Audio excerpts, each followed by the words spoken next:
since we are talking about this stuff, your immune system and everything, greenpasture.org is one of my sponsors. We take the fermented cod liver oil, concentrated butter oil blend in my family. And if you get, whatever product you get, you can use Allison at checkout and get 10% off. We really like this, especially for how it's helped our teeth. I used to get cavities all the time, and this product really helped me. But they've got a lot of good stuff. And we're talking about cold season, they have natural chest rubs, like with skate oil in it, and then like essential oils and stuff. So it's like Vicks Vapor Rub, but it doesn't have all of the chemicals in it. So just go check them out, greenpasture.org. Again, we use the fermented cod liver oil, concentrated butter oil blend every day. And I like the cinnamon tingle flavored gel. It's my favorite. So promo code Allison, you get 10% off. Let's move over to the measles outbreak. And here's the City of Houston Chief Medical Officer answering questions about Texas measles outbreak. I'm just play this quick section of this 10-minute video. Okay, here we go. People need to understand that when the bottom line of that is when you get a vaccination, whether it's the flu shot or measles or pretty much any vaccination, if you develop a little bit of fever and achiness over the next couple of days, that's a good thing, because that says that your immune system is recognizing, reacting, responding, and building up its defenses. So yeah, you may feel a little bit crummy for a couple of days, but that's far better than that, getting the actual illness where you're going to get really, really sick, right? So. Okay, so yeah, everybody's, they're leading, because I was a couple minutes in, leading with like, hesitancy about the vaccine and make sure you get your measles vaccine and right. Okay, so it's just there's a lot of concern in the media right now. Like this is like smallpox or the plague, polio is back and we're all gonna die because of unvaccinated people. And it's the same storyline no matter what we're talking about. So all right, let's go to measles. What do you think about all this? All right, so measles, you and I spoke a second before we went live, and I told you that I used that Brady Bunch clip. Many of you have probably seen it. I remember it from when I was a kid. You're too young for that, maybe.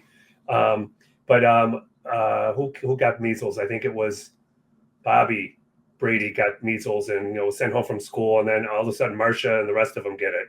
And the kids are sitting on the bed. They're home from school, and Marcia's famous line was, "Well, if you're going to get sick, might as well be the measles, because it wasn't so bad, and you got to stay home, and they got a present from being home, and they didn't have to go to school."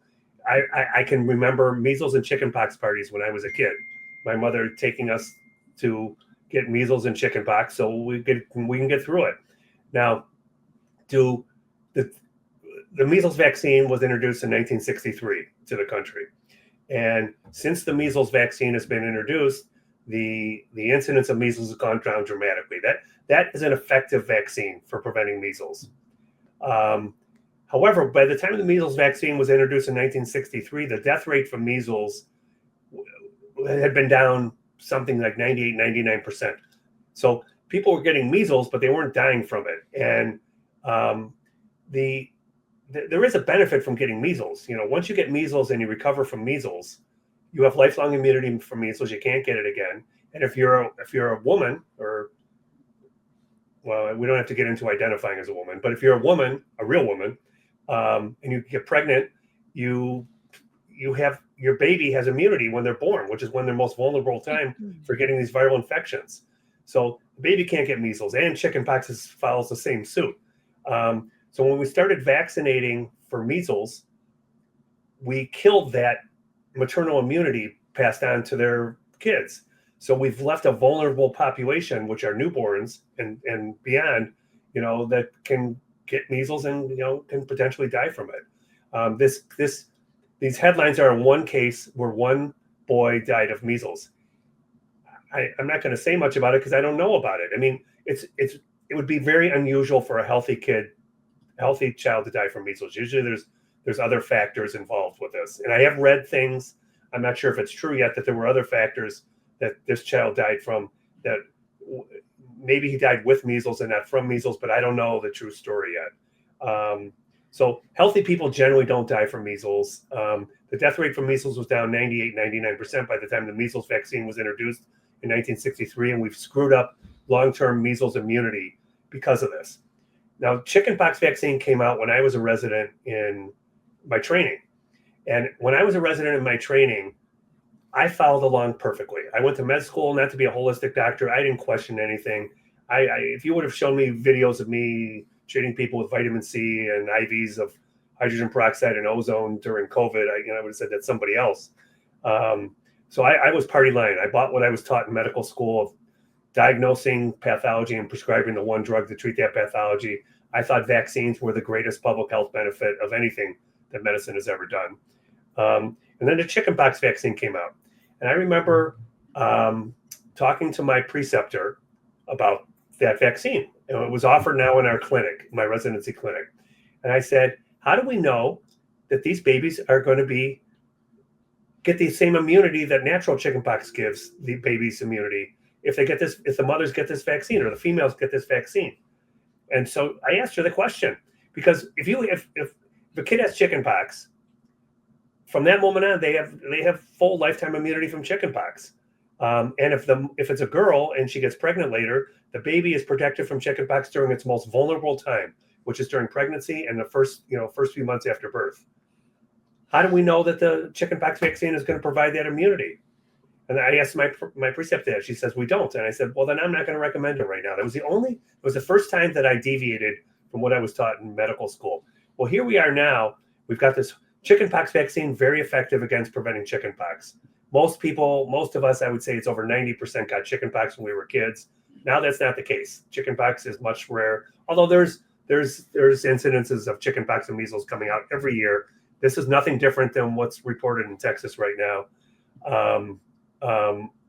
But with chickenpox, there's no immunity given if